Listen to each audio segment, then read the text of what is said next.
Hello, everybody. Welcome to the Buckeye Weekly Podcast. I'm Tony Gerdeman, here as always with Tom. Tom, how's it going? Tony, it is game week. It is game week. It is not just game week. It is we're done with interviews now portion of game week. So it is starting to feel more than a little bit real around here. Yeah, we talked with Ryan Day today and the captains, and Ryan Day even said the physical practices are now done. Mm-hmm. So Thursday, you take it easy. Friday, of course, best Fridays in football. Hay's in the barn, almost. But the heavy lifting is to get the hay in the barn is done. Yes. Tom, I know you're a city guy. You've never put actual hay in a barn. It sucks. A lot of times, though, you just have the conveyor belt. It'll get the hay into the barn. Mm-hmm. Then you've got to move the hay around the barn, which also sucks. Mm-hmm. We'll talk about some things that Ryan Day said. No farming. This is not an Iowa week. This is Texas. Over. Not walking through that door. No.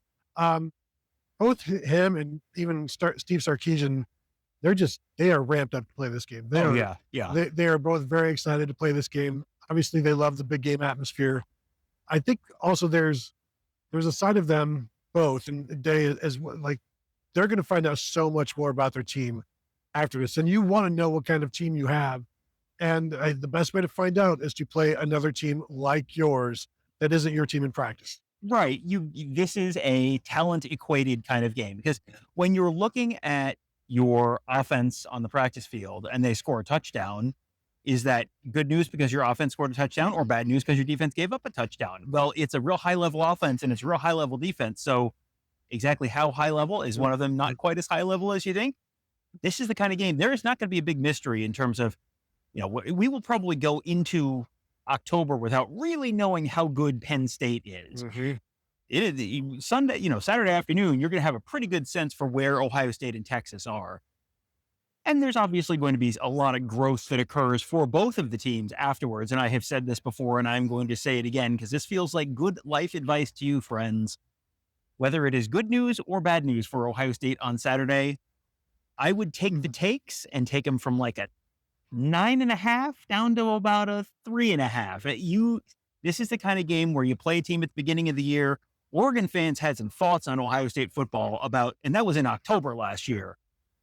I was out in Pasadena, Tony. I remember how that game went. It did not go like the way it went in Eugene. So these are two young teams, two talented teams, very similar to last year's, Ohio State team, where you saw growth and trend, quite a bit of progress throughout the year. This is a game where it's going to be a great football game. I'm so excited for this football game. This is not the final verdict on this year's Ohio State or Texas team. It's going to be, this is step number one. And then we may get to watch this football game a little later on in the year too. I do think we will. And we've said this before with the Oregon game last year. We were pretty confident that was not going to be the last time they played. In fact, like the question was more likely to play 3 or 2 at that point. Certainly they're more likely to play 2 than 3 here. Well, conference realignment, unpredictable. But I don't know if I expect them to play again, but I'm not going to be surprised at all. And so this will be for both teams either revenge or, but they're just both looking forward to figuring out who they are, where they are.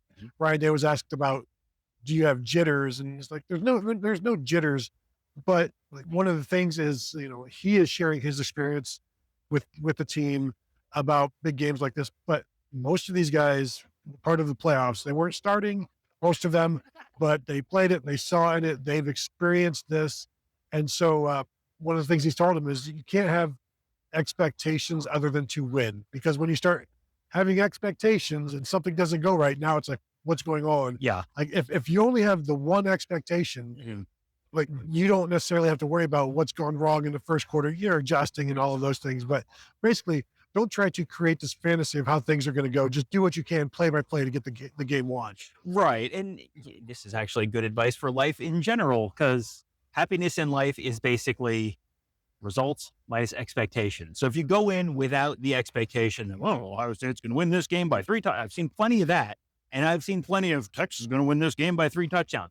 Odds are no one's going to win this game by 3 touchdowns. So if you're saying not only is my team going to win this game against one of the potentially 2 to 3 top teams in the nation, they're going to win it by 3 touchdowns. You don't beat a top 3 to 5 team by 3 touchdowns very often. So this is one where, again, I think both of these teams are in such a similar situation where they're talented, but they're young. I think both coaches have a sense that they have a pretty good team, but you don't know until you know. What's been fascinating to me this week is you watch Steve Sarkisian's press conference, you watch Ryan Day's press conference. Both of them, they've both been loose this week. These are coaches who, we have seen Ryan Day when it's like, it's a little, you can tell when Ryan Day is worried about something. Both Sark and Day have been pretty relaxed. And I don't know how much of that to chalk up to these are guys who feel like, I got a pretty good team. And also these are guys who know if we lose this game, this is not the end of the world. This is week one. This is going to be a loss that on selection Sunday, when the committee's talking about, well, these teams and here's why they're in and here's why they're not. This is not going to be a loss unless something goes real pear-shaped for one of these teams. This is not going to be a loss that you look at and go, oh, that's a bad loss. How did you lose to that team? This is not Alabama losing to Vanderbilt last year. If you lose, this is going to be looked at like Ohio State going to Eugene and losing by 1 point to the number one team in the nation, because that could very well be whoever wins this game is the number one team in the nation. Yeah, and I'm writing about this for Thursday, where Steve Sarkisian has said, I don't think the committee is going to look poorly on either team for this. And as long as that game isn't 59-0. Right, yeah. But even still, you get credit for scheduling it because there are plenty of schools that are not scheduling this. One of the other things about expectations, Ryan Day was asked about scripting plays. He doesn't do it. Steve Sarkisian does. So it's like, well, why? What's the benefit? What's positives and negatives? And he said for him, he used to script plays, but there are times like once you're done with the scripts, now you're suddenly out of rhythm. And so you've got to deal with that. Also, you put the script together, but the situations may not align. Yeah. So he prefers openers, which is, opening the drive, and you can have 6 different kinds of openers depending on the situation. So that's something that he prefers. He's like, it works for, it's basically whatever you subscribe to and whatever you feel better about, but scripts have not worked for him. And as we know, people talk about, everybody loves Steve Sarkisian scripts, but after that. Right. Yeah. Yeah. There's the meme. I forget who put it together. I think it was an Ohio State fan at some point put together the meme, and it's Christian Bale in American Psycho. And it's, like the business card bit where it's like, oh, very nice. He's like, very nice. Now let's say the unscripted plays. And that's typically where it kind of blows up for Texas, or has at times in the past. Ryan Day has talked about the fact, the play calling piece of this, which has obviously been a very big story because these are two of the best play callers in the country. And Ryan Day has handed the reins over to a guy who has not done it. Well, last year it was Chip Kelly. He was like, okay, this year it's Brian Hartline doing it for the first time. Up in the box. And he said, Ryan Day talked earlier in the week about the fact that when this is not just Brian Hartline is just kind of closing his eyes and pointing to a thing on the sheet and saying, spider 2 wide banana. Okay, we're going to run that. You have, okay, it's 3rd and 1. Here are our 3 calls that we sat in a room and wrote up on the whiteboard and put a check mark next to them and said, we feel good about these 3 calls. Which of these 3 do we want to go with? And that's what you're doing. This is not just right. Brian Hartline has the whole playbook open to him in every moment. This is, the scripting thing. When I heard Brian talking about that tonight, it reminded me, Tony, who is the don't do what Donnie don't does of college football schematic advantages? Charlie Weiss. Reminds me of a great Charlie Weiss story where there was a young Notre Dame fan who was sick, or, Charlie Weiss visited him in the hospital, and he said, kid, I'm going to let you call the first play for the season opener, first play of the season opener. And they were playing, I think this was the year they opened at Washington, or they played Washington. And the kid said, it was like pass right. It wasn't, he's not giving him a specific play. He said, I want you to throw a pass to the right. Great. Okay. I want Paul O'Neill to catch a baseball in his hat. Sure. Okay. So where does Notre Dame get the ball? They start on their own 1 yard line. So it's like Charlie Weiss is going, oh, great. Now I either have to throw a pass from my own 1 yard line, and if it gets picked off, I've got to, sorry, the kid told me to. Don't blame me. Yeah. Or you're going to disappoint the kid. So you don't want to get locked into something like that. Like, well, it's sorry. He said to throw a pass and we're on our 1 yard line, but I don't want to disappoint the kid.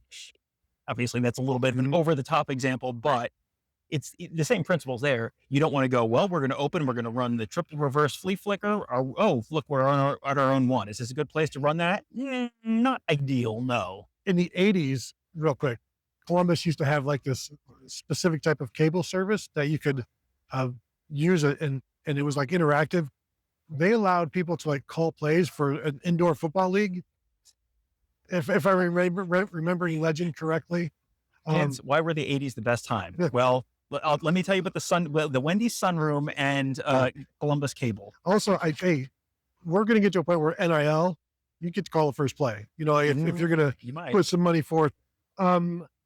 Ryan Day was asked about Edric Houston, and not about injury, but just about bringing him along. How do you you need to get him well, but you also need to get him snaps. He's like, that's the case for everybody. You have to build up calluses so that when they're out there for 25 plays, 35, 45 plays, they can handle it and they handle the physicality. So they've had a physical camp just as they did in 2022 when they were opening with Notre Dame. So they've been ramping it up. He didn't say he's not playing. So there's no news there. No, he would not. He was not. He was not asked directly, but why was he not asked directly? Because the answer is we'll put out an availability report at 10 a.m. on Saturday. So that's when we'll all find out together about the official availability of everyone. But yeah, I don't.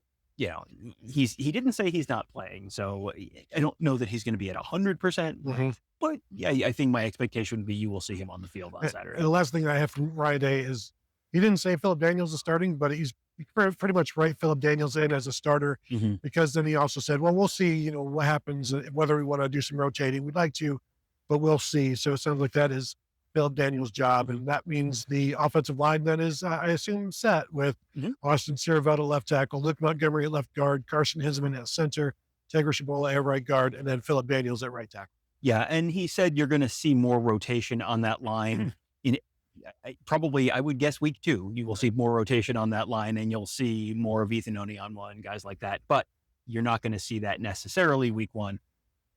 If they can, if they're in a spot where they can do it, great. But I don't know that that the expectation is there for that to happen. Anything else from Ryan Day you wanted to touch on? From Ryan Day. Before we move on to the captains? He was asked about just sort of talented and talented team, but concern about mistakes from a young team. Yet it was kind of like, yeah, but I think that he didn't say it, but yeah, I think both coaches are very much in that boat where it's you got the talent, but you haven't seen it on the field. And in the old Urban Meyer line, what was it? It just potential means you've never done it before. Yeah. So this is a little bit of that for both of these teams. Sonny Styles was asked about Steve Sarkisian's play calling. Says there's a lot of movement and eye candy, trying to get you a little bit slowed down. He said he's gotten better at coverage, because I know that game, the coverage aspect, he took a lot of flack for because of the wheel routes, which famously, Tom, undefeated. Right. So to ask a linebacker to cover a running back on a wheel route is not favorable. But he also had 3 tackles for loss, 2 sacks, forced fumble. And they won the game. And they won the game, and so everything worked out. But he said he's gotten better in zone, he's gotten better in man, because you get better in man by defending the tight ends at Ohio State. So that's something for him. He was asked, what do you learn about your defense in the first game, after the first game, that you can't know? He said, how you respond to adversity, which absolutely. Yeah, and there will be adversity on Saturday. This is not, when was the last time Ohio State played a game of this magnitude or similar to this magnitude where they didn't face adversity? I'm going to say the 2014 Big Ten championship game. The Oregon, the Rose Bowl? Yeah, they faced some adversity in the second half where Oregon was coming back a little bit. They needed to get a stop. Outside of Wisconsin winning the coin toss in that Big Ten championship game, I think that was the last difficult thing that Ohio State had to do, was figure out what they were going to do after they lost the coin toss. Difficulties in deciding touchdown celebrations. Yeah, that's true. Does Joey Bosa want to do the shrug? Does Joey Bosa want to do something else? So many choices. So yeah, I think that this is a game where both teams are going to learn a lot about themselves. And the old everyone's got a plan until they get punched in the mouth. Yep. This is a game where both teams are going to get punched in the mouth, and you're going to find out a lot about both of them very early. So, but at least that is part of the plan. Yeah, but you still have to be able to respond to it. But I think the expectation is you're going to get punched in the mouth. It's not. This is not. If you go back to last year, where Penn State played this terrible non-conference schedule, and they still were trailing Bowling Green in the second half, and that's one where it's like, whoa. This was not the deal. This was. So let's stick with the defense then. Caleb Downs said, asked, are you excited about the game? Yes, I'm ecstatic. I can't lie. So he is ramped up for this one. Something that I asked both him and Sonny Styles was about, is there enough film on Arch Manning out there? Because there's not a lot, but I guess there's enough. I said there's enough. And so then I asked him, well, as a defender, like, how do you think Texas is feeling trying to find film of Julian Say and like, what would be going through your mind? His answer was, where's Jeremiah? Like, that's, if you're Texas, that's the concern. Julian who? Where's Jeremiah? Yeah. And I mean, this is a no lies detected situation where who's throwing the ball to him? Great. That guy's fine. You're worried about the receiving. This is a little bit like, you're out in the field and there's, a mortar exercise. Like, the receiving end is where the real concern lies with passes involving Jeremiah Smith. And that's no shade to Julian Sayin. Caleb Downs was very funny about Julian Sayin. Said he's seen Julian Sayin since he was a 170-pound kid walking into the Alabama facility. Seen him grow, really excited for him. He said, you talk a little trash to him. Tony, do defensive backs like to talk trash to people? In fact, they do. And I think he said, I talk a ton of crap to him. I think he said, I talk crazy to him. I talk crazy. I can't read my own writing. Yes. Yeah. It was, but you can tell, like, he's really excited to see Julian Say. Because again, this is someone who these guys have seen these young guys. And these are folks who have, in a lot of cases, been sitting behind very talented other players. And now you get a chance to see, okay, and now it's your turn. What is this going to look like? So yeah, I think there's real genuine excitement in this building. And again, I think there's real genuine excitement down in the Texas facility right now too, because they're looking at the same caliber of players and the same opportunity that kind of lays ahead. And the last thing from Caleb Downs that I have is that he was asked about Texas's receivers. Said it's an elite group, and then he named their names. Yeah. And that's another, it's not just, number 4. Right. Yeah. When the guys know the names is always interesting to me. Yeah. And he was also asked about their transfer tight end from Cal, Jack Andrews. Said very athletic, played a big role in the offense at Cal. So yeah, I mean, and they were replacing Gunnar Helm, who was a really, really talented tight end for Texas last year. But you got, sort of next man up, and the next man was playing somewhere else last year, which is similar to Ohio State's story at tight end. But I think everyone's very excited to see Max Clare this weekend as well, for sure. And maybe we'll be talking about him some Bold Predictions podcast. Oh, were we doing one of those? We in fact we will. Austin Seerveld talked about being an honor and a dream of his to be captain, and something he always wanted and thought about. And so again, third-year guy is pretty crazy for the rise that he's had. So Donovan Jackson has helped him in the spring, moving from guard to tackle. And somebody brought up, like, it's a pretty similar situation. Donovan's first game at left tackle was against Abdul Carter at Penn State, and yours is going to be against Alan Simmons and Texas pass rush. He's like, well, Donovan had to go on a silent count. And that was like his first, real action. Yeah.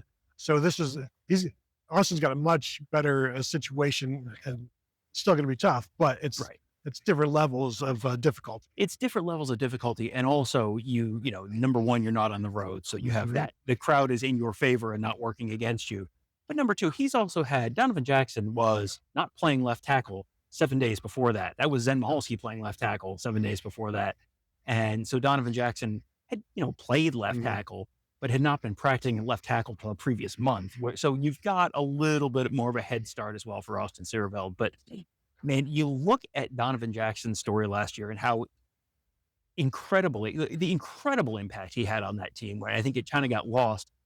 I feel like Austin Seerveld is kind of the same thing, where to be a third-year starter at Ohio State on the offensive line is like, oh, okay, that's that's kind of on time. That's when Paris Johnson started, and Paris Johnson was a 5-star. Well, he started as a sophomore as a guard, right? but Left tackle, right? But to be a starter at left tackle for Ohio State, like that's a big thing. That's unusual. And for someone who like Austin Sierveld, who very much was not a 5-star prospect coming out, he was one of those names when you kind of looked and you went, yeah, you're just going to, kind of throw some darts at some Ohio offensive lineman and see what you get. This is like a 95th, 99th percentile outcome just to have a left tackle starter, let alone also a third-year player who's a captain. Like that's pretty crazy. And it's one of those stories that, we, just like Caleb Downs, everyone wants to talk about Jeremiah Smith and Julian Sayin and, James Peoples and all those guys, Max Clare, but Austin Sierveld is, I think, one of the real low-key, big stories on this team. And how he goes could determine a lot about how this season goes for the Buckeyes on offense. See how Saturday goes. Yeah. In his first start at left tackle. Brandon Ennis, the final player we talked to, said that I think this week he texted Julian Sayin just to tell him, hey, I'm proud of you. Keep up the good work. We've got your back, because he doesn't necessarily he just felt a need to. And that's Brandon Ennis. He's the captain, but he's also the energy guy. He's given a ton of good feedback. So I just thought that was interesting, where he's like, I want to reach out to my quarterback. And then of course it was appreciated by Julian, who has a ton of pressure on him right now, but also that's what he came here for. Yeah. And, Julian Sayin, he's a young guy, first career start. Brandon Ennis, third-year player, first career start. He's an Ohio State captain before he's been a starter at Ohio State. But he's also kind of been one of those glue guys, one of those leaders in the locker room for a long time. You've sort of seen him have a little bit of an outsized role. Like there was it the national championship or the Cotton Bowl? There was one where it's, Caleb Downs and Jeremiah Smith and Will Howard and JT Tuimoloau and Jack Sawyer up on the stage. And it's like, and there's Brandon Ennis. Like, what? But he has kind of always had a little bit of an outsized role with this team compared to where you would assume based on his stats on the field. I think he had one catch for 58 yards against Purdue in his freshman year and 17 catches for 175-ish yards last year. So he's someone who hasn't played a huge role in the field, but that has always felt to me a lot more like, this tells me a lot more about the guys who are ahead of Brandon Ennis than it does about Brandon Ennis himself. Yeah. And speaking of himself, he was asked, are you excited? This is your first start. Does it feel different? He said it does, but it feels different for the entire team because there are so many guys that finally are starting. All of their seniors are gone now, and they finally have the opportunity to do what they've been waiting to do, what they've been fighting to do, what they've gotten to do a little bit, over the course of their first few years. And now they feel like they're being unleashed. And I know they're all very excited. I'm fascinated to see how this all goes and all of the new stars. And you've got 2 quarterback eras beginning at 2 major programs. I can't wait. Yeah. These are 2 5-star quarterbacks who were, top of their classes, absolute top of their classes. And Arch Manning has a couple of career starts, but it's, congratulations, you beat Mississippi State. Julian Sayin has all the hype in the world. But, they both get a chance to play by far the biggest, by far the most consequential games of their careers, and by far the best opponents that they've played. Arch Manning played like a play here or there last year in the playoff, but this is the first time you're really getting a chance to do it. That did remind me. When Caleb Downs was asked about defending Arch Manning and the challenge of defending Arch Manning's legs, he said, "What, you didn't think Quinn was a mobile quarterback?" And kind of like paused and kind of smiled. It was a good line. But he said they had to prepare for Arch's mobility last year as well. So this is not a new thing. So there you go. Anything else? We good? I think we're good. All right, we're good. We have to first of all, thank you all. Hit the thumbs up if you've not yet done so. If you're watching on YouTube, and of course, 5-star rating and review. If you are listening, you can continue to find us at BuckeyeHuddle.com. Tom, we've got to run out of here. We're going to go to an undisclosed location and do an undisclosed bold prediction show. It is the first serious, meaningful one of the year, other than the one we did last week about the season predictions. But it is real, so I'm excited. But that will do it from here. We will thank you all for tuning in, and we will talk to you guys later.